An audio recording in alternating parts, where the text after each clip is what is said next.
આજે હલ્યા આવ્યા બર્ગર ખાઈ દા જેવાળો રે हाय बर्गर वाला अंडे वाला અંધેવાળો हाँ હું નથી થઈ અંધે જેલો તું પાણી અંધેવાળો બર્ગર ખાઈ વંજે ના અંધેવાળો बर्गर साहब बाबा मेरा किलो निकल गया भाई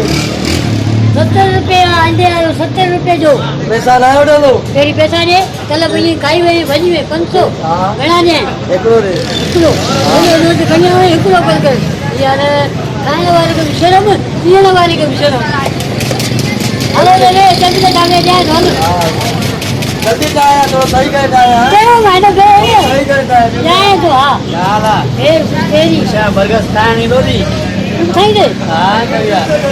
या तुझी सेहत नहीं के तू बर्गर खाए मुझे सेहत लगे थी तू मेरी पापा धपा खाए चाय मुझे था सेहत लगे थी बर्गर तो खाई बन्नी था